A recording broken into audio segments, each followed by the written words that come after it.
اصول تر پښو لاندې شوي دي تر اوسه پورې په دغه جګړه کې. هر هغه کښتۍ بس دې ځای لارې نه تلله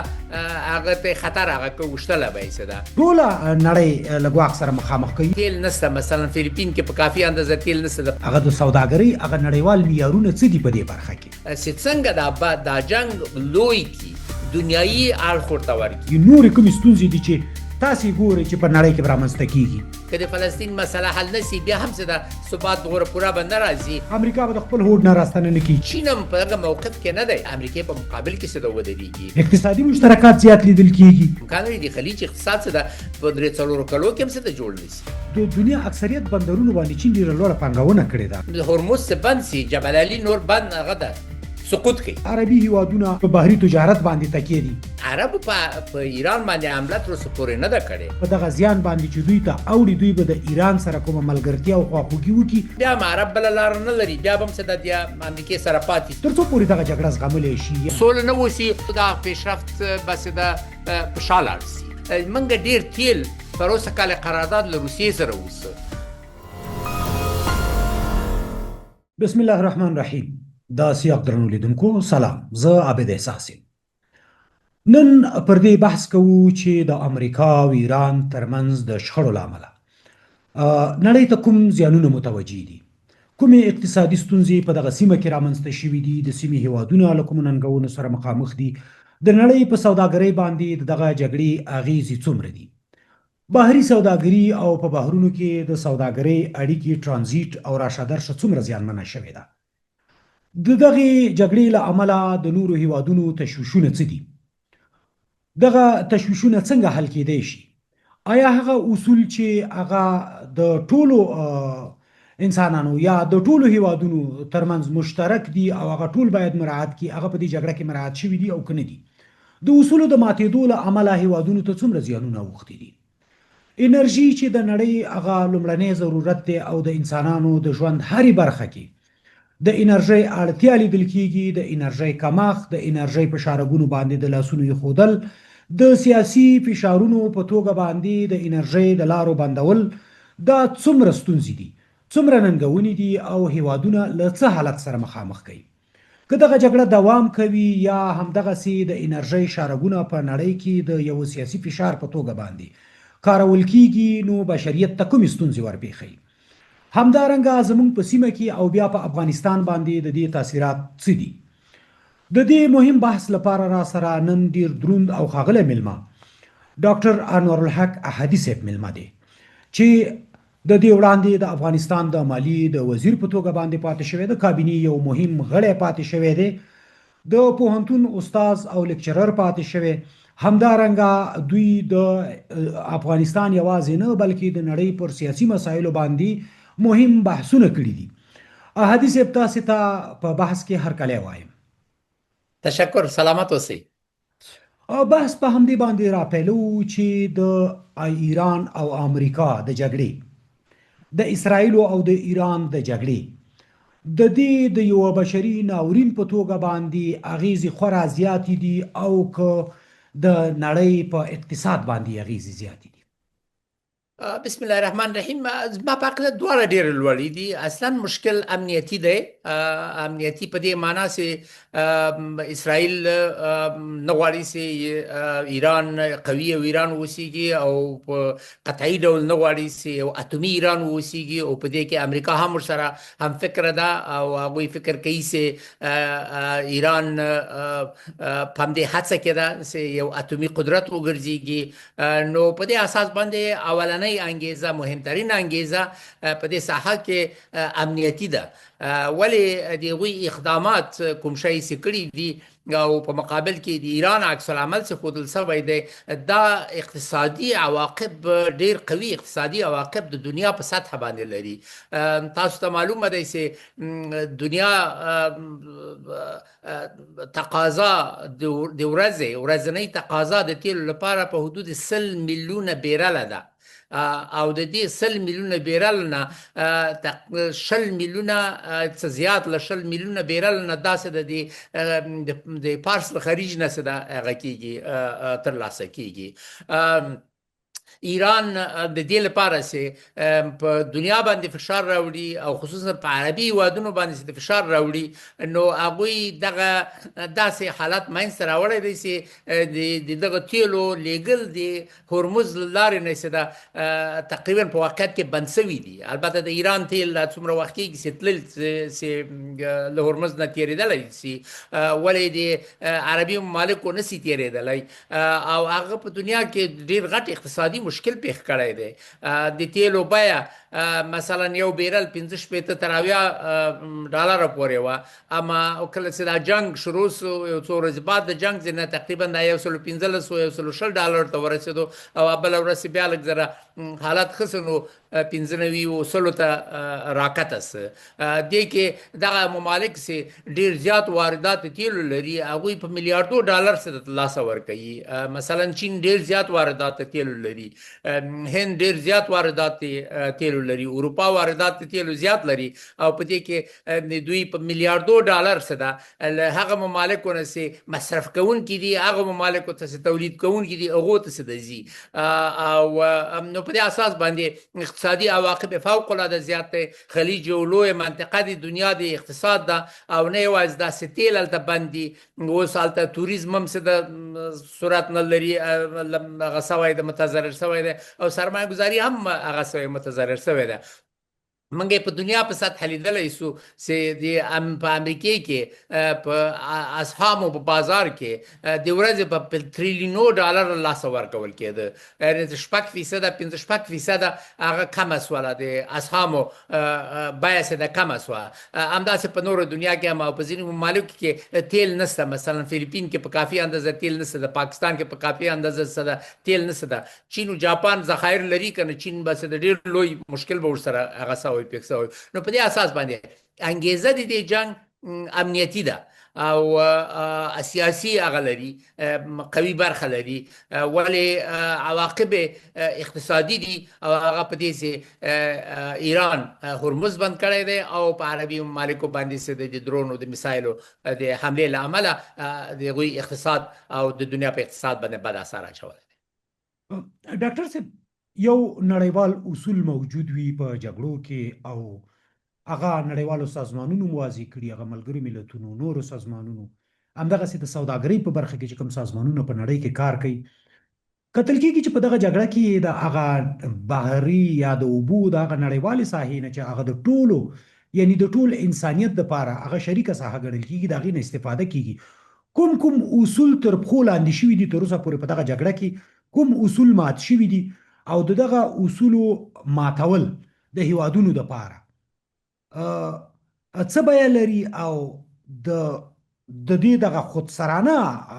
دغه اصولو ماتول د هیوادونو لخوا، که هغه د امریکا لخوا ماتېږي، که هغه د ایران لخوا ماتېږي،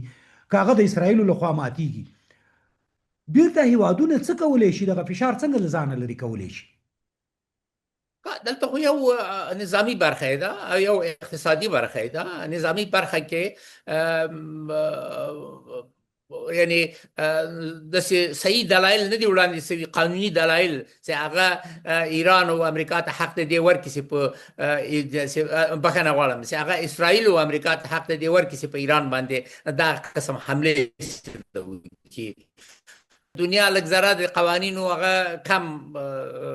قوانینو نه مراعات کم کوي، ولې په تجارتي برخه کې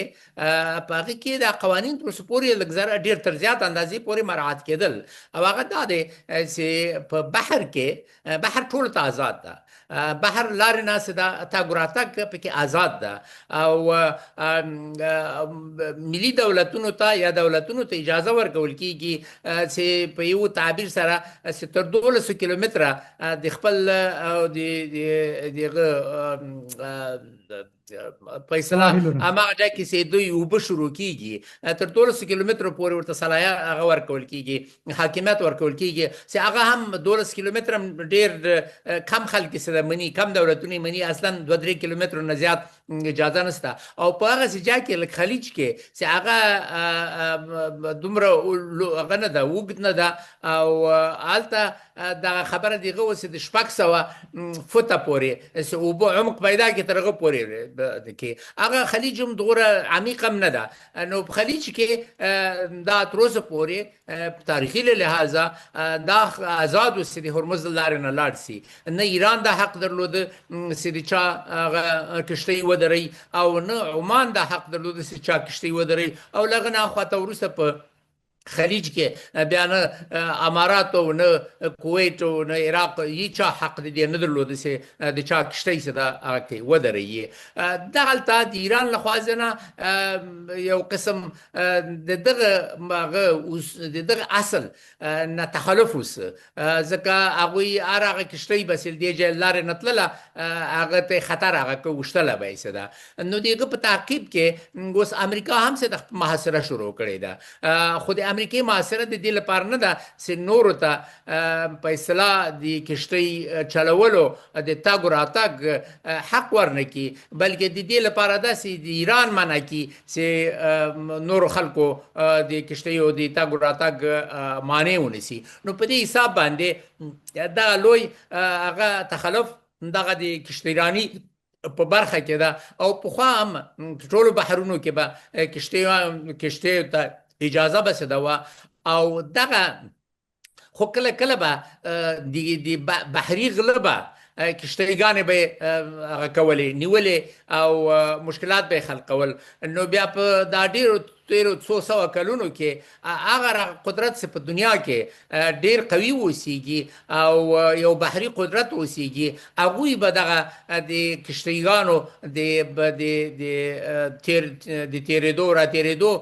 ازادي به هغوی کوله. مثلا تقریبا یو نیم سل کال انګلستان دغه مسؤلیت درلوده، خو د دوم جهاني جنگ نه را په دې خواته امریکا دغه مسؤلیت اخیستی ده. البته دا د کوم پیسو په مقابل کې نه ده، داسې امریکا یو سوپر پاور و او دغه هغه درلوده، توانمندي درلودله، نو دوی په دنیا کې دغه د کشتیو آزاد گشت و گذار داسې د دوی هغه کاوه. نو په هغه حساب باندې د ایران دغه عمل د دوی هغه باعث د دې سو چې دوی عکس العمل ښکاره کړي او اوس هغه کشتیګانې چې ایران ته ځي هغه دوی محاصره کړي. خو ایله دا ده او دا په صفت یو فشار ورنه استفاده کیږي، ایله دا ده چې دوی موافقې ته ورسیږي، موافقې ته د اتومي اسلحې په ارتباط باندې موافقې ته څه ورسیږي، د هرمز د ازادۍ په باره کې د گشت و گذار په باره کې ازادۍ هغه ته څه موافقې ته ورسیږي، او په دغه منطقه کې د ثبات او عدم مداخله د نورو په دې هکله څه د موافقې ته ورسیږي. او زما په عقیده خو مهمه دا هم ده چې د فلسطین باره کې گرچه هغه بیله مسله ده، د ایران او د امریکې خبره نه ده، خو د فلسطین موضوع که دا حل سی نو بیا دې منطقې ته به ثبات راسي. که د فلسطین مسله حل نسی بیا هم څه ده ثبات دوره پوره به نه راځي. ولې د خلیج موضوع گرچه ایرانیان ته فلسطین مهم ده، ولې دا موضوع تقریبا بیله ده، او که په دغه ارتباط باندې مثلا سبا ته لکه چې بیا په پاکستان کې په اسلام آباد کې بحث بس د اوسي، او رئیس جمهور ترامپ فکر کوي چې تر ډېره اندازې پورې پرمختګ سوی ده په دې موضوع کې. نو خدای دې وکړي چې هلته د موافقې ته ورسیږي چې د امریکې محاصره هم له منځه لاړه سي او د ایران تهدید هم کشتیو ته له منځه لاړ سي، او دغه منطقه بیرته ثبات او اقتصادي فعالیت ته څه ده بیرته راودانګي. ښاغلی ډاکټر صاحب هغه نړیوال اصول او معیارونه په دغه برخه کې د هیوادونو لپاره د جګړو پر مهال باندې د اقتصادي ستونزو د رامنځته کولو یا د فشار په توګه باندې په نوره نړۍ باندې په نورو هیوادونو باندې سختي راوستل، په دغه برخه کې معیارونه څه دي؟ هغه د سوداګرۍ هغه نړیوال معیارونه څه دي په دې برخه کې؟ په عمومي صورت سره خو باید د سوداګرۍ په هکله هغه مداخله ونه سي، نه یوازې د سوداګرۍ بلکې جنگ باید هغه ملکی اهداف ونه لري، اقتصادي اهداف باید څه ونه لري چې حمله په هغو اهدافو باندې څه وسي. په همغه اساس باندې ما توقع دا وه چې بندر عباس په مسون اوسیږي. بندر عباس خو کوم هغه نه لري، نظامي وجه نه لري. ولې جنګ کې نو تیری کیږي قانون هم تیری کیږي خپل دا جنگ معلوم نه دا قانوني ده کنه ده بس تخصص په دغه ساحه کې نه لرم خو ډیر خلک ممکن په دې کې شک او تردید ولري چې دا جنگ قانوني وسیږي ممکن وایي چې دا غیر قانوني ده نو نور بیا په جنگ کې چې د څه قسم کردار کوي نو حتما پکې اختلاف راځي همدا مخکې ما واورېدل چې یو مخالف هغه یو اعتراض په امریکا باندې چې د کیږي چې په ملکی هغه باندې حمله څنګه کېدلی شي او هغه دا سفیر د امریکا په ملګرو ملتونو کې هغه یو څو دقیقې مخکې وویلې چې دغه اهداف چې دوی ولي دا هم نظامی دي او په دغه نظامی اهداف کې چې د ملکی هغه هم څه کیږي یعنی دا باید سره بیل وسیږي مثلا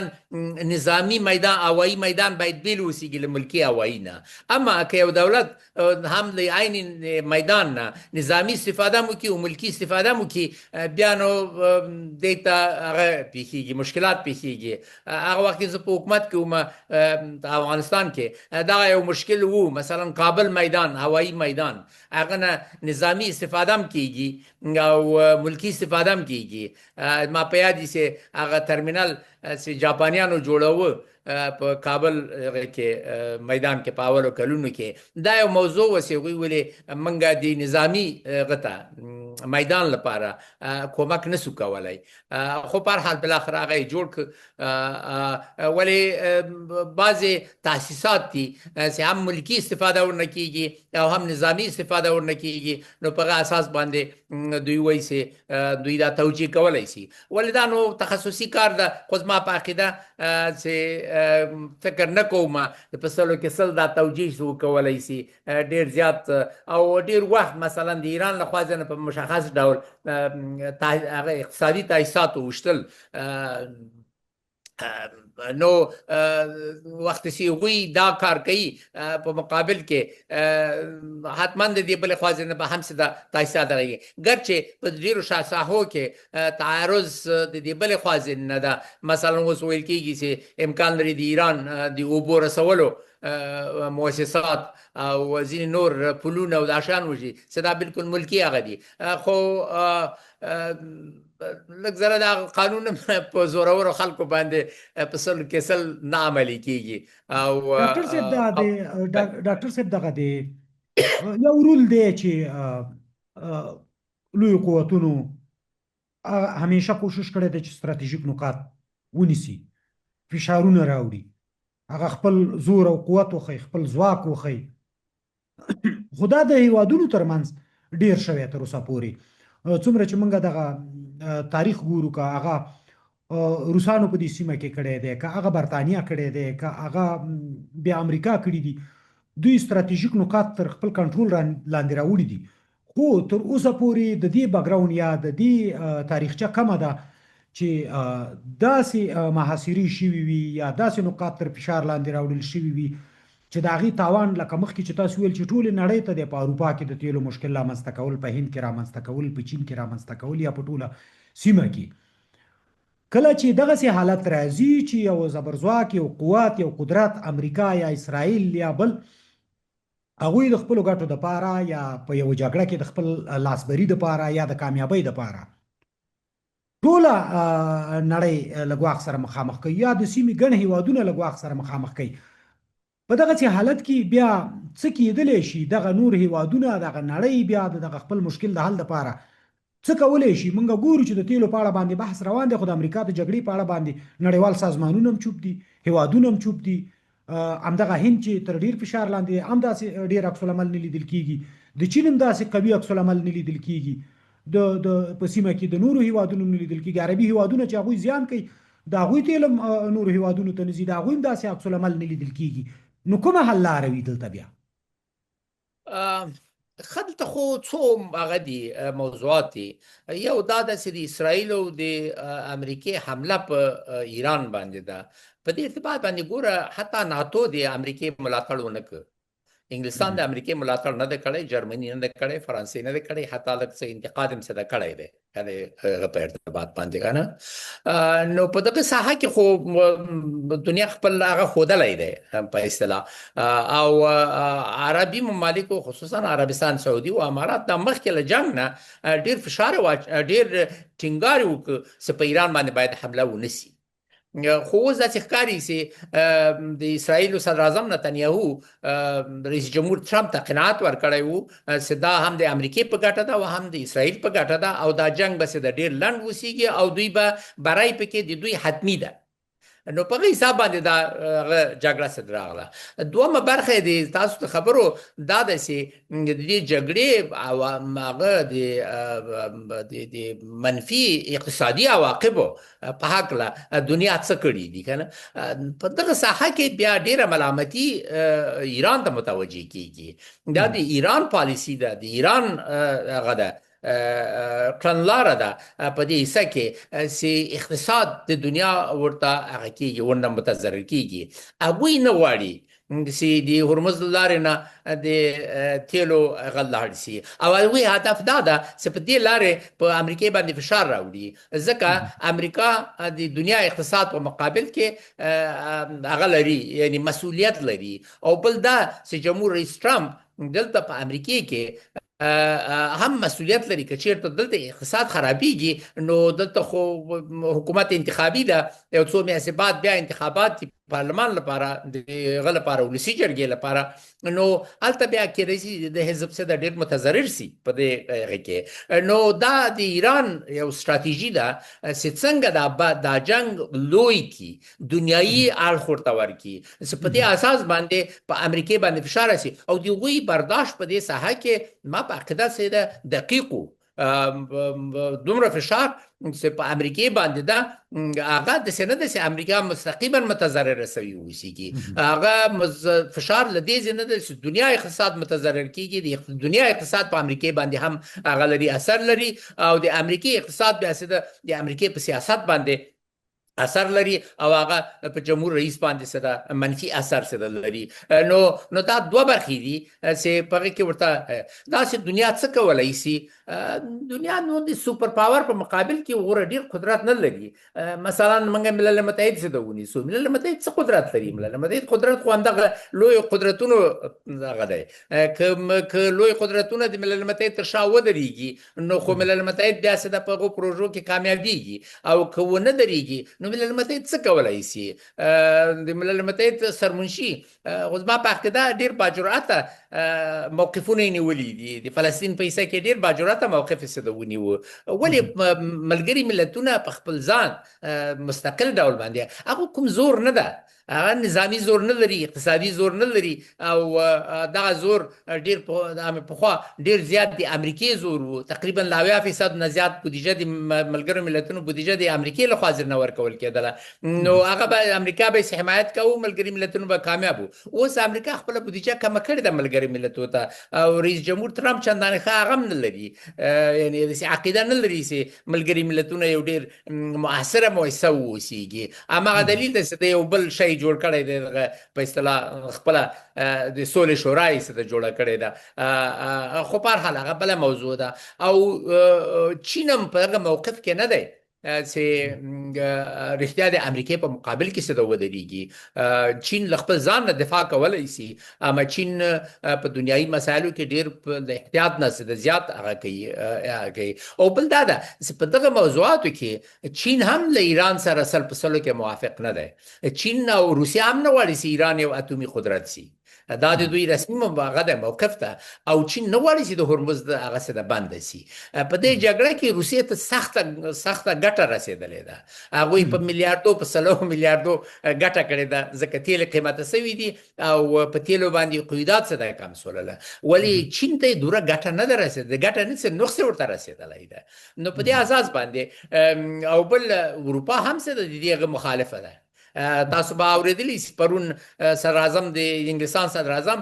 او د فرانسې رئیس جمهور اعلان وکړ چې دوی به مشترک عملیات د هرمز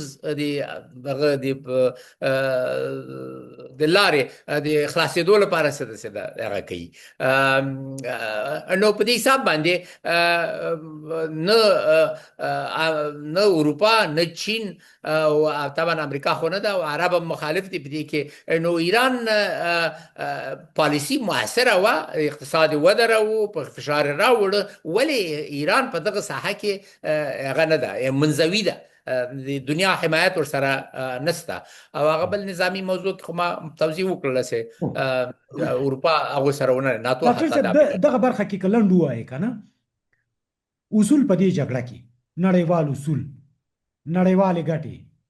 او د نړۍ د ټول یعنی د بشریت دپاره چې کومې ګټې دي هغه اقتصادي مسایل دا تر پښو لاندې شوي دي، یعنی هغه رولز د پښو لاندې شوي دي. طبعا ډېر په دنیا کې نقص راغلی دی، یعنی خدای دې وکړي چې دا لاره خلاصه سي. پرون بیا سره تهدید لاندې وه، که لاره خلاصه نه سي تقریبا 30 تر 33% د سره کیمیاوي سره د دنیا ته همدغه د خلیج له لارې زر نه ورځي. داسې کیمیاوي سره ونه رسېږي. اوس مثلا په ډېرو ژویو کې چې پسرلی دی نو دا په زراعت باندې اثر کوي، زراعت باندې باید اثر وکړي، په خوراک په کافي اندازه پسې ده نه اوسېږي او دنیا ټوله څه ده تړلې ده. همدغه کیمیاوي سرې نه د امریکې دهقانان هم استفاده کوي، د امریکای لاتین دهقانان هم ورنه استفاده کوي. نو دا خو ډېر بد اثر لري اقتصادي. هغه یې ولیدی چې د قیمته تیل اوس احتمال د دې چې په ټوله دنیا کې ریسیشن رامنځته راسي. ریسیشن رکود هغه تعریف اقتصادي دا ده چې لااقل د شپږ میاشتو لپاره په دوامدار ډول باندې منفي رشد اقتصاد څه ده ولري. اوس خطر د دې ډېر شته ده چې دنیا ریسیشن ته څه ده لاړه سي، بیکاري پکې زیاته سي وغیره وغیره. نو دا طبعا ولې ټول منفي عواقب جرمي هغه نه لري، صبغه نه لري. نو په دې ساحه کې زه خو وایم چې یاره جرم و دغه نه به یې تېر سو، خو خدای دې وکړي چې دا هم ایران او امریکا موافقې ته ورسېږي او د دواړو په ګټه ده. دا موضوع دا خو به یو عاطفي خبره وي چې مونږ یې کوو، خو که ووایو چې د جګړې له وجې د نورو فشارونو راتلل یا د فشارونو زیاتېدل یا د ایران د خوا نه، همداسې د امریکا د خوا نه محاصرې، همداسې د اسرائیلو د خوا نه، همداسې په بحرونو کې د کښتیو په نښه کول، همدغسې څنګه چې تاسو وویل چې د دې فشارونو نور ابعاد دي، لکه تاسو ویل چې د کیمیاوي سرو دي، د خوړو د کمیدو دي، د صنعت د درېدو دوا باندې بد اثر کړی، دوا انرژۍ له وجې. آیا که فشارونه نور هم زیاتېږي دغه عواقب به ورسره نور څومره زیاتېږي؟ نورې کومې ستونزې دي چې تاسې ګورئ چې په نړۍ کې به رامنځته کېږي؟ ممکن هغه درجه یې څه ده، په اصطلاح مقداري درجه یې څه ده زیاته سي. مثال زه درته وایم چې که چېرته جنګ ودرېږي امکان د دې شته چې په 3-4 میاشتو کې نهایت یو 6 میاشتو کې بیرته خلیج اقتصاد بیرته جوړ سي. ولې که دا جنگ د 2-3 میاشتو لپاره نورم څه ده دوام کوي، امکان لري د خلیج اقتصاد څه ده په 3-4 کلو کې هم څه ده جوړ نه سي، امکان لري ډېر دایمي اثر هغه ورباندې وکړي. مثلا سعودي عربستان او امارات دیو کوشش کړی دی چې دی ای آی دا artificial intelligence یا مصنوعي زیرکی په دې حق لا دغه صنعت په حق لا هم دوی صدا یو قوي غول لري برخه پکې ولري او البته تقریبا د معلوماتو مراکز ډیټا سنټرونه جوړ کړی دي چې په دې ساحه کې د رئیس جمهور ټرمپ ورسره کومک کړی دی. ولی اوس د څه ویل کیږي چې دغه ډیټا سنټرونه چې په عربستان سعودي کې دي دا ډیر اسانه اهداف معاف دي چې ایران یې وشتلی سي او که ایران دا هغه وکړي نو معنی دا ده چې په میلیاردو ډالرو سرمایه ګزاري هلته له منځه څه ځي بیا نو امکان لري دغلته څوک سرمایه ګزاري هم څه هغه ونه کړي نو طبعا او دنیا په سطح هم داسې ده مثلا هغه پیشګویي د اروپا د اقتصادي رشد لپاره یا به منفي یا به له 1% نه څه د کمه اوسېږي د امریکې به یعنی په دنیایي سطح باندې خو هغه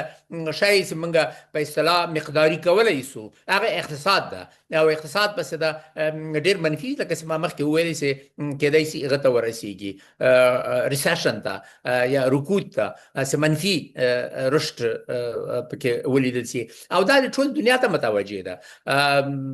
چین ممکن منفي رشد ته ونه رسېږي اما درجه د رشد راټیټېږي هند ممکن منفي رشد ته ونه رسېږي اما درجه د رشد ډېر راټیټېږي او انتقال د ثروت کېږي انتقال د ثروت له مصرفونکي هیوادونو نه تولید د تیلو تولیدونکو هیوادونو خواته څه ده هغه کېږي نو دا غټ عواقب دي په دې ساحه باندې ځکه زه وایم او ایران ته هم سخت منفي عواقب لري ایران خو اوس د یو څو موده امریکې ځکه د ایران تیل پرېښودل چې د هرمز نه تېر سي هغه یې دې لپاره پرېښودل چې که چیرته عرضه د تیلو په دنیا کې کمه سوې وای د ایران تیل هم چې په حدود 1.5 میلیون بیرل تیل د ورځې دوی کوي صادروي که چیرته دا هم له منځه وای قیمت د تیلو نور هم جګېده هماغه اوس په روسیې باندې هم تحریمات موقتي ډول څه د کم کړل چې د روسیې تیل زیات بازار ته راسي ولې که ایران اصرار وکړي چې د نور چا تیل به له هرمز نه تېرېږي نو خو امریکا هم دا اوس محاصره یې وکړل خو همدا شی وکړه چې ستا تیل هم څه د نه تېرېږي یا به څه ده د ټولو تیل تېرېږي یا به ستا تیل هم نه تېرېږي او ایران ته دا خصوصا دا جنګ د دوام د جنګ د ایران ډېر زیات زیربناوې له منځه څه ځي د دې بیرته جوړېدل زه فکر نه کوم چې ایران غرامات واخیستلی شي غرامات اکثرا په هغه دولتونو باندې قابل تنفیذ دي چې هغوی نظامي شکست وخوري نو په دې حساب باندې موږ د روسانو نه غرامات وانه خیستلی سولی کنه او حتی دوام ونه سوی کولی نو ایران به چیرته د امریکې زنده واخلي نو ایران به په خپلو پیسو دا شی بیرته جوړوي او دا د سلونو میلیاردونو هغه دی مصرف دی او خلک د ایران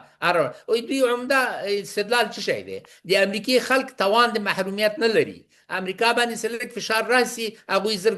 لاره بدلوي او ایران 40 کاله مقاومت کړی دی اما دا خو یو مثبت شی نه دی یعنی څوک دې څه د فقر ته دی مجبور کړی دی او ته وایې چې د څو کاله نورم فقر منلی سمه کېدای شي چې دا جنګ دغه سرحد ته ورسېږي چې نور هېڅ فقر قابل د تحمل ونه اوسېږي د ایران د رژیم لپاره خو اوس ښه دا ده چې د اول کې په شروع کې یو هدف دا اوسي د ایران رژیم بدل سي اوس خو امریکا فکر کوم د هدف نه تېره سوې ده نو د ایران لپاره به هم څه دا ښیي او چې بالکل ازادي د ټول تحریمات له ایران نه لرې سي ایران خو کولی شي د پخوا د پاچا په وخت کې د ایران د پاچا په وخت کې د ورځې 3.5 میلیونه بیرله تیل څه هغه کول دوی صادرول که تحریمونه له منځه لاړ شي او سوله څه ده برقراره شي کېدای شي ایران 4.5 میلیونه بیرله تیل د ورځې څه ده هغه کې صادر کړي د ایران اقتصاد پوتنسیال فوق العاده جګ ده بشري قدرت په ایران کې ډېر زیات ده او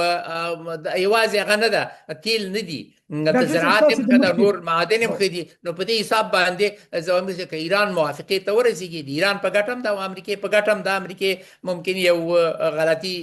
غلط حساب یې کړی و خو په هر حال چې هغه ته ورسېږي د ټول لپاره او د دنیا لپاره به هم ښیي وزیر صاحب ستاسو د لږ مخکې خبرې په تړاو باندې زه یوه پوښتنه لنډه کوم دغه اقتصادي فشارونه او اقتصادي ننګونې چې نړۍ ورسره مخامخ ده اقتصادي پالیسۍ په دنیا کې او دغه نظامي پالیسۍ سره همیشه په ټکر کې وي ټکرونه رامنځته کېږي پکې خو په دغه جګړه کې د ایران امریکا او اسرائیل په جګړه کې دا کوم اقتصادي فشارونه چې دي سوداګریز فشارونه چې دي دا به د جګړې مخه ونیسي او که نه هغه تر اوسه پورې هغه امنیتي پالیسۍ لا دومره برجسته او پیاوړي دي چې دوی به دغه اقتصادي ننګونې په پام کې ونه نیسي یا د دې نه به راستانه نشي. امریکا به د خپل هوډ نه راستانه نه کړي، چین به دغه ایران به د خپل هوډ نه راستون نه کړي. دلته یو نظر دی دا په 1980 کې یو نظر د کیسنجر لخوا ځنه وړاندې سو. هغه دا ورې چې چیرته زموږ تعاملات اقتصادي تعاملات له شوروي اتحاد سره ډیر زیات سي، شوروي اتحاد ته به ډیر مشکل یې سي بیا یو تعرضي هغه ونیسي، پوزیشن څه ده ونیسي، موقف څه ده هغه کې ونیسي. او د اتحادیې د اروپا جوړېدل هم یو دلیل څه ده دا اوس چې د اتحادیې اروپا خصوصا د جرمني او فرانسې ترمنځ اقتصادي دغه تړاو انټیګریشن یا ګډوالی ګډون یو زیات سي، بیا څه ده خبره ممکن هغه ته لاړ نسي نظامونه. ممکن د غربي اروپا په حصه کې دا شی به ښه هغه ته اندازې پوري، ولې نورو ساحو کې دا شی هغه نه دی کړی. یعنې داسې نه دی چې اقتصادي ملاحظات باعث دي سي امنیتي ملاحظات نظر وغورځول سي. مثلا روسیې حمله په یوکرین باندې همدغسې هغه وه، یا مثلا د اسرائیل لپاره خو په ایران باندې حمله په هر حال ورته ګټه یې درلودله، نو هلته اقتصادي موضوعات نه وو چې دا موضوع پکې هغه سي.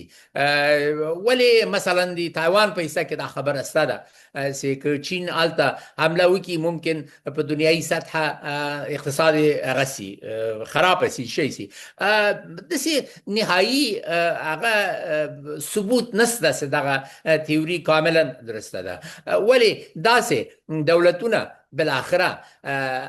امنیتي ملحوظات ته زیات اهمیت ورکوي او که اقتصادي ملحوظات ته زیات اهمیت ورکوي. زما په عقیده خو ایران په سطحه کې امنیتي او ایدئولوژیک فکري فاکتور فوق العاده حاکم و په تیرو 40 کلو کې د ایران ملت سخت نقص کړی دی او دوی اکثرا تر دغه آخري جنگ د اسرائیل پورې په دغه نظر باندې خلکو چې ایران یو ډیر هوښیار ستراتیژي مخکې کړې ده او هغه دا ده چې په ایران څوک حمله نشي کولی، ځکه که په ایران باندې حمله وکړي حزب الله به په اسرائیل حمله وکړي، هلته نه پوهېږم حوتیان به څه د څه وکړي، عراق کې به څه وکړي، خو بالاخره اسرائیل وکولی شي ورباندې حمله وکړي. او په ایران خپل امکانات څه ده هغه څه چې درلودل دایم ډیر ضایع کړل او ډیر زیات امکانات پوتنسیل د امکاناتو هغه هم د لاسه څه ده ورکړ. نو که زه ولې دا کارونه کول ځکه چې ایدیولوژي له لحاظه دوی مفکوره په دغه ډول باندې وه چې قدس ورته مهم و او غیره غیره. همدغسې مثلا د روسانو حمله په افغانستان باندې ډیرو خلکو دا تودو اوبو ته هغه ده، ای تودو اوبو خبره نه وه، هغه خبره دا وه چې هلته یو سوسیالیستي نظام جوړ شوی ده او دا اجازه باید ورنکړو چې سوسیالیستي نظام بیرته شا لاړ. هماغه ډول چې په چکسلواکیا کې دوی حمله وکړله ویل چې دا موږ نه غواړو چې وکړي. نو مفکوره ایدیولوژي عقیده دا ډیر زیات نقش لري، ولی اقتصاد هم ډیر زیات نقش لري. دا چې کوم یو غالبیږي دا تر مشخصو مواقفو پورې ارتباط لري او مشخص افرادو پورې ارتباط لري. همدا اوس زه او تاسو غږیږو په ایران کې دغه بحث روان دی چې آیا د امریکې سره موافقه وسي که ونه سي. حتی هغه څوک چې په حاکمه حلقه کې دي یو شمېر اوس وایي چې یاره موږ نظام مو بچ څه نور موږ نظام باندې څوک هغه باندې حمله نه کوي، وخت دې ده چې موږ له امریکې سره موافقه وکړو. او ما همدا مخکې واورېدل چې حتی قالیباف هم اوس په همدې نظر ده چې هغه د ډېرو هغو ځینې ده په اصطلاح سختدریځو په جمله کې ده. نو ولې یو شمېر نور دي چې په دغه کې په سپاه کې هغوی په دغه نظر نه دي، هغوی په دې نظر نه دي چې دوی امتیازات یا ځینې ګذشتونه وکړي دا نو افرادو پورې ارتباط لري چې څوک څه قسم فکر کوي او هغه ډیر مشکل ده، ډیر مشکل نه زما په عقیده خو ناممکن ده چې د ساينس له لحاظه پیشګویي وکولای شي چې دا سړی به حتما دغه هغه کوي. اما که نږدې حالت کې چې د اوسي بیا کېدای شي سړی پیشګویي وکړي چې مثلا پوتین به په کومه ساحه کې کوم ځای نه به تیر شي او کوم هغه کې نو دواړه هغه دي پکې ارتباط لري. وزیر صاحب په دغه ساحه کې که جګړه وي د لویو قوتونو د سیمې د هیوادونو جګړهیز مشترکات زیات دي او که اقتصادي مشترکات په دغه سیمه کې زیات دي. اقتصادي مشترکات زیات لیدل کیږي که هغه جنگي او نظامی مشترکات د دواړو تیوریو ترمنځ، یعنی د ایران په جګړه کې په دغه سیمه کې په نامنۍ کې د ایران په وهلو کې د ایران په ځپلو کې همدغسې د ایران لخوا د سیمې د نورو هیوادونو په وهلو کې دلته هغه نظامی مشترکات زیات دي د سیمې د هیوادونو د نړۍ او که اقتصادي مشترکات زیات دي؟ اقتصادي مشترکات خو کېدای شي زیات شي، یعنې پوتنسیال زیات دی، ولې امنیتي مشترکات هغه تر دې پورې اړه لري چې ایران څه موقف نیسي. کله چې ایران پاچا هلته په ځای و که نه، نو پاچا غوښته چې د ټول خلیج امر دی واوسي او له نکسان سره دغسې یو تفاهم کړی. ولې مقابل کې فیصل راضي نه و، پاچا فیصل د عربستان سعودي راضي نه و. بیا چې وروسته د انقلاب اسلامي راغی نو خو ایران خو ولې زه د ټول اسلامي دنیا مشر یم، ولې عربستان سعودي پاچا مخالف و، عبدالله شدیدا مخالف و، فهد مخالف و او عبدالله تر دې اندازې پورې اوس هغه دا خبره کړې وه چې د مار سر پرې کوي، یعنې هغوی تشویق اوسې کوي. نو که چېرته ایران حاضر شي چې مداخله ونه کړي، اوس مثلا حوتیان عربستان سعودي ته یو تهدید دی، نو حوتیانو زور له کومه ده؟ د ایران نه ده. که ایران دغسې مداخلونه لاس واخلي، زه فکر کوم چې عربستان وغواړي چې د ایران سره هغه اقتصادي مشترکاتو پر اساس باندې حرکت وکړي. او دغه 2 کاله مخکې چې د چین په هغه باندې په وساطت باندې د دوی ترمنځ روابط ښه سول او بیرته یې د سفارتونو سره هغه کړل، امید دا و د دوی چې دغه روابط به د ښه سي او ایران به د هغو ځینې تیر سي د دې اجره. او ایران هم په همدغه لار روان و، ولې ایران دغه اوسنۍ حمله یې چې په عربستان سعودي او په خلیج کې دې کړې، دا په اصطلاح داسې نه ده چې د صحیح عقیده هغه وایي چې دې لارې نه زه خو امریکې ته ضرر نه شم رسولی، غیر مستقیم ډول زه په امریکې باندې فشار څه راوړم. یعنې دا ممکن دومره ډېره دښمني د عربو سره نه اوسي، ګرچې په عمل کې ده، په قصد کې د عربو سره ډېره دښمني اصلي له امریکې سره ده. او چې وایي په هغه باندې مې زور نه رسېد نو راځه یو بل ځای ووهه. ډاکټر صاحب هیوادونه به د ایران سره دا ملګرتیا وکړي چې په دغه بیه باندې چې دا کوم زیان دوی ګوري، یعنی که هغه چین دی، که هغه روسیه ده، که هغه د سیمې نور هیوادونه دي، که هغه هند دی یا ترکیه ده، دوی به دا ملګرتیا په دغه بیه باندې وکړي یا په دغه زیان باندې چې دوی ته اوړي، دوی به د ایران سره کومه ملګرتیا او خواخوږي وکړي. او کنا تر اوسه پورې په سیمه کې یعنی په دې جګړې کې دغه انډول زیات لیدل کېږي چې دغه د سیمې هیوادونه ټول د امریکا خواته یعنی د هغوی بارې ته تیږه اچوي. د خلیج ممالکو په ارتباط باندې خو تر اوسه پورې کوم امنیتي نظام چې موجود و هغه دا و چې دا هر یو د دغه هیوادونو له امریکې سره یو تفاهم درلوده چې په امنیتي چارو کې به امریکا ورسره کومک کوي. دفاعي تړون نه ده ولې تفاهم موجود و. نو اوس ځینې خلک په دې نظر دي چې نو په دغه وخت کې خو چې په عربي ممالکو باندې حمله وسوله د ایران لخوا نه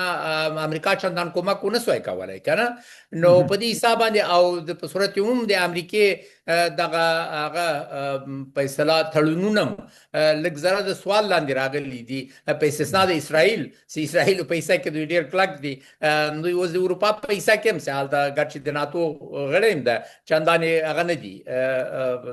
نو په عربي دنیا کې خصوصا په خلیج کې داسې یو بحث روان ده چې دوی باید کاملا نور په امریکا باندې اتکا ونه کړي او په نورو باندې هم صدا وکړي خو زما په عقیده بل بدیل هم نه لري چین یو بدیل نه ده د دوی لپاره روسیا بدیل نه ده روسیا یو دنیایي طاقت نه ده هغه کې په خپل ځای کې هغه د طاقت ده تر څو پورې چې سوله او یو توافق د سولې له ایران سره ونیسي ایران عربان فکر کوي چې ایران یو تهدید ده ورته بالفعل معلوم څه نو د عربو لپاره څه شی ده زه فکر کوم بیا هم عرب بله لار نه لري بیا به هم څه د امریکې سره پاتې شي سره له دې چې په دغه اوسنی حالت کې به ډیر خوښ هم نه اوسېږي ولې د عرب به نور په خپل ځان باندې زیاتره اتکا کوي عربان توان د دې لري چې یو ډیر قوي هغه اردو لري او ډیر قوي دفاعي هغه لري خا دغه د درونو خبره د عربستان د ایران لخوا زینه د درون خبره چې هغه په ډیر کم قیمت سره ډیر زیات ورانای کولای شي ایدي او ټکنالوژي باید پیدا شي او فکر کوم چې یوکرانیانو په دې سکه څه پیشرفت کړی دی او امکان لري یو کال نیم کال وخت ونیسي چې د درونو دفاعي هغه څه پیدا شي نور خو نو کوم مسایلونه راکټونه چې د ایران لخوا ځنه وتوغول سول په عربو باندې تقریبا 95% یې ده مخه ونیول سول په هوا کې خنثی سول او یو څه خطر خو به سوي بل دا ده چې عرب په ایران باندې حمله تر اوسه پورې نه ده کړې که عرب هم په عربستان سعودي مو غواړي چې په ایران حمله وکړي نو هغه به نور هم څه زیات بل بدیل ګمان کوم چې ولري نو هغه کله څه ناراضه اوسېږي بیا هم څه ده تر څو پورې چې امریکا ورته نه وایي امکان لري چې دوی دې ته دوام وکړي او دا د امریکا په ګټم ده چې دغه اوسنی حالت ته هغه ورکی دوام ورکی ولې عرب به امکان لري خپل ځان باندې اتکا کول بس دا قوي ترای کی دا څنګه کولای شي خو لارې ستدي پیسې لري څوک چې پیسې لري هغه لارې پیدا کولای شي چې څنګه هغه کی دفاع وکي اسرائیل چې عمره وړکای مملکت ته د ټول عرب په مقابل کې الزام نه دفاع وکولای سو ټکنالوژي په زور باندې نه داسې دوی زړور وو او ټکنالوژي په زور سره وکولای شي د دنیا اکثریت بندرونو باندې چین ډیره لوړه پانګونه کړې ده که هغه په عربي هیوادونو کې ده که په ایران کې ده که په پاکستان کې ده که په نورو هیوادونو کې ده په دغه بحري بندرونو باندې چې دغه تجارتونه کیږي دغه باندې چین ډیره لوړه سرمایه گذاري کړې ده او دغه ټول اوس د تهدید سره مخامخ دي دا ټول اوس د ننګونو سره مخامخ دي دا ټول د ستونزو سره مخامخ دي دغه زغم به تر څو پورې چین ولري خاص په مشخص ډول د چین بنادر له تهدید لاندې نه دي چین مثلا هغه ته په جبوتي کې سوداګري خو اغیزمنه کیږي بله سوداګري خو اغیزمنه کیږي ګوره هغه نظامی اړې دي هغه نه دي د چین تجارت په دنیا کې یعنی چین آزاد تجارت لري چین فروشات په دنیا کې ډیر زیات نسبت دی چې دوی له دنیا څخه اخلي چین د دنیایي تجارت نه ډیره غټه کړې ده او د دنیایي تجارت ته دغه د امریکا او د چین ترمنځ تعرفو جنگونه دي او په دې کې هم امریکا دا جنگ لګ نه وخت شروع کړی دی باید اول کې نیولې وای په 2001 کال کې چې چین دبليو ټي او ته سازمان جهانی د تجارت ته شامل شو د امریکا په کومک امریکا ورته موست فیورډ نیشن سټاتس ورته ورکړي یعنی په امریکا ورسره تعهد وکړي چې د چین مال به د یو بل دوست مملکت له مال نه زیات ور باندې تعرفه نګدي هغه اوس چین لپاره د امریکا بازار ډیر خلاص او بل په جهانی سطح دوی د دبليو ټي او غړي سول ولې په مقابل کې چین تعهد وکړي چې وی به د دبليو ټي او له احکام او اصول نه پیروي کوي ولې چین ونه کوي هر مال بس چا جوړ کړ چین به الته څه د واخست او دغه نه به څه د کاپي سره جوړ کړل انټلیکچوال رائټس یعنی چې دغه دا هغه څوک چې کشفیات کوي اختراع کوي هغه اختراع بل څوک حق نه لري چې دغه نه پر اساس باندې تولید وکړي اما چین کاوه او امثالهم امریکا باید ډیر مخکې د چین سره دا خبرې کړې وای سي کته د دنیا د تجارت نه د آزاد تجارت نه استفاده کوي ته باید د آزاد تجارت سیستم هم څه د هغه وکړي تابعیت وکړي نو د چین تجارت چا نه دغه کړی چین تجارت هیڅ چېرته محدود سوی نه دی. یو د امریکې او د چین ترمنځ داسې هغه متقابل ده. د امریکا د چین په هغه باندې تعرفه جګه کړه، چین د امریکې په مال باندې تعرفه جګه کړې ده.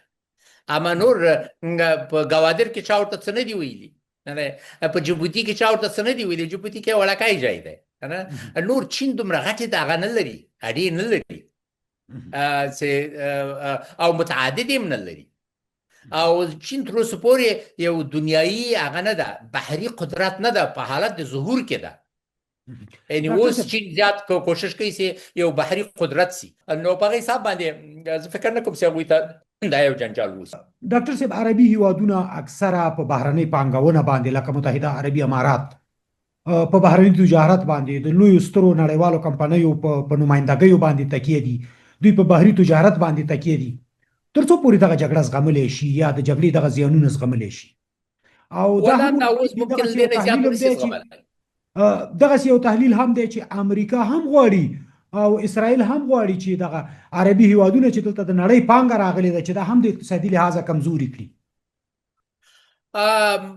عربي هیوادونه خصوصا امارات ممکن همدا اوس هم ډېر زیات متضرر سوي اوسیږي او ډېر زیات توان د دې نه لري چې همدا قسم دوامداره خساره ورته ورسیږي. که دا جنګ بیا څه د نورو 3 4 5 6 میاشتو لپاره دوام کوي، د اماراتو اقتصاد ډېر خرابېږي، سرمایه گزاران بس د ډېر به وتښتي، همدا اوس هم ډېر ترې وتي دي او ممکن بیا ډېر وخت ونیسي چې دوی بیرته دغه اعتبار ترلاسه کړي. د اماراتو په اصطلاح هغه منترې دا اوس دنیا ته ویلې منګه یو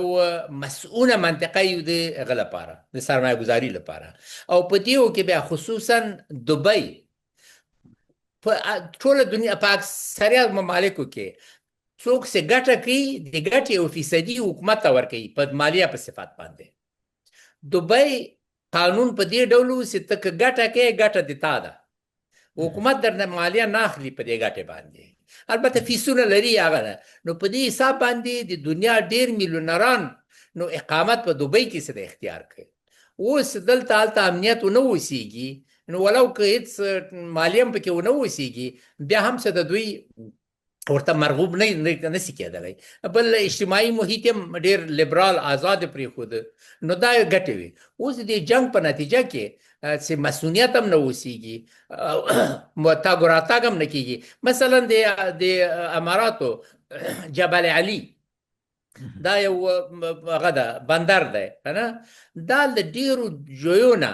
مثلا د چین نه ډېر مال راوړي جبل علي ته راځي، جبل علي نه بیرته په دغه منطقو ممالکو او افریقې ته بیا څه تقسیمیږي. مثلا افغانستان ته د افغانستان تجارت د اماراتو سره زیات ده. عمده دلیل دا دی چې جبل علي نه منګه د نورو ممالکو مالونه دلته راځي او له هغه ځای نه څه بیا افغانستان ته څه راوایږي. افریقا ته همدغسې مختلفو ځایو د افریقې ته له دې ځای ځي. نو دا هرمز څه بند سي، جبل علي نور بند هغه ده سقوط کوي، دوی به ډېر غټ هغه وکړي، نقص وکړي. ولې وایي ګور ته له څه ځې له مجبوریت نه. دا د دوی په خوښه نه ده، دا جنګ د دوی په خوښه نه ده. ما باور نه راځي چې امریکا قصد په دا اوسیږي چې دلته جنګ سي چې امارات او عربستان سعودي یو ښه هغه ونه اوسیږي، مراکز ونه اوسیږي. دا هغه د توطئې تیوري ده، ما په عقیده درسته نه ده. راتلونکی برخلیک به د دې هیوادونو څنګه وي؟ خو دې پورې اړه لري چې سوله په څه ډول کېږي. سوله که له ایران سره سي د دې ممالکو آینده ښه ده، د ایران هم ښه ده، د دې منطقې هم ښه ده. سوله نه وسي او دا جنګ یو څه مودې لپاره دوام وکړي، دومره چې پیشرفت چې خلیج کړی و دا پیشرفت بس د په شا لاړ سي. څومره په شا لاړ سي بیا نو هغه وخت سړی ګوري چې ارقام په څه هغه دي، څه ډول دي، دوی څه بدیل لاره پیدا کوی سي. امارات د تیلو د صدور لپاره لاره لري، دوی یو پایپلاین لري چې هغه له هرمز نه تیریږي، هغه په عمان کې هغه کېږي وځي. او عربستان سعودي پایپلاین لري چې هغه 1 میلیونه بیرله تیل د ورځې صادرولی سي سرې بحیرې ته. کویت فکر کوم پایپلاین نه لري او مشکل به ډېر زیات قطر اوسیږي، هغوی خو دا مایع ګاز لیږي او هغه ټول د کښتیو له لاره ده، د پایپلاین له لارې نه ده. د غزې نه. نو هغه دوه کویت خو کولای شي هغوی هم یو هغه جوړ کړي، پایپ لاین څه د جوړ کړي او دومره په کافي اندازه پیسې لري چې دا ذخیره دي د دومره کلونو. ستا داسې یو 2 کاله 3 کاله کویت څه ته وچلوي تر څو پورې چې بیرته تیل هغسې چالان سي. او عراق هغه لري، پایپ لاین لري، هغه یې ترکیې له لارې هغوی څه د صادرولی سي. ولې کوم خطر چې دلته بحرین ته هغه قطر ته ورکړي، عین خطر بیا څه ده ایران ته هم ده، ایران هم څه ده دغه خاک د جزیرې له لارې دوی صادرات کوي او هغه هم به بندی شي.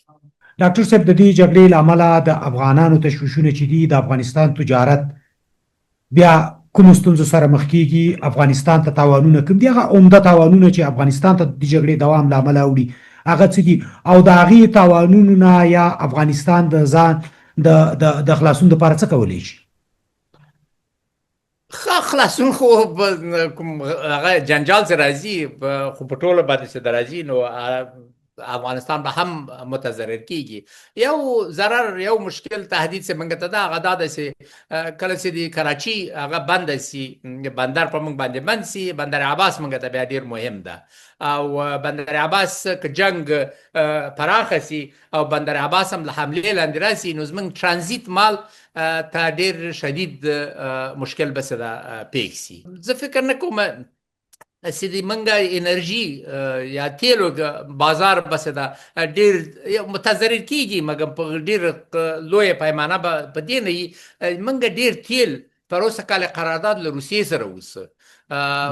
امارات اسلامي د هغه سره له روسیې سره قرارداد وکړ، زموږ ډېر تیل له روسیې نه راځي اوس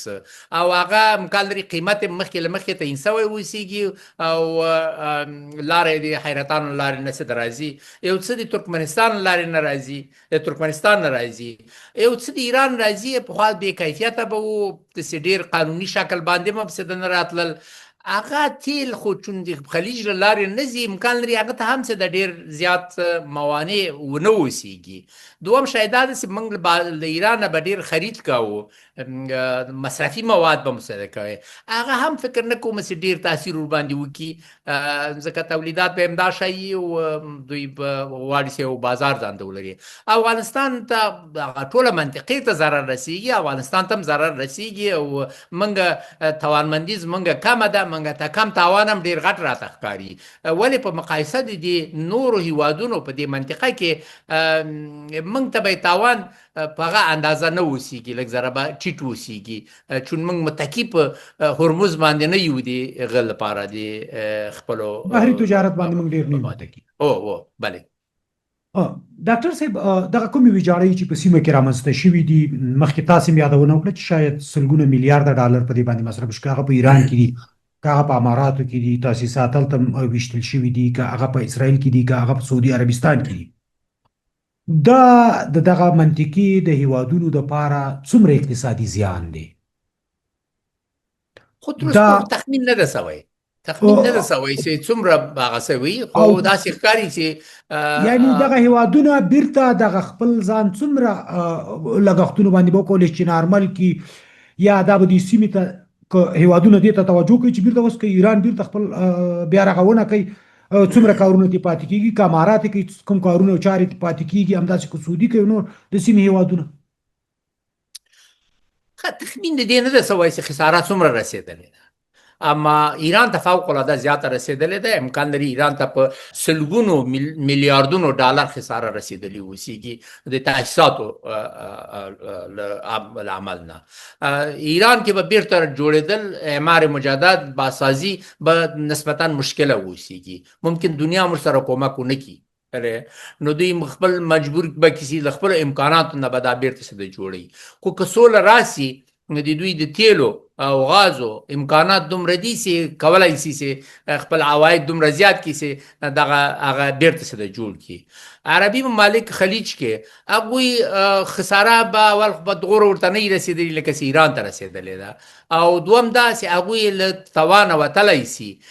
د هر یو دغه هیواد عربستان سعودي له 1 تریلیون تقریبا 1 تریلیون که څومره هغه لري، دا ذخیره لري د پیسو، نو هغه کولای شي چې بیرته دغه ذخایرونه استفاده وکړي. امارات تقریبا 1.3 تریلیونه ذخیره د هغه لري، سابن فند ورته وایي، یا دولتي سرمایه.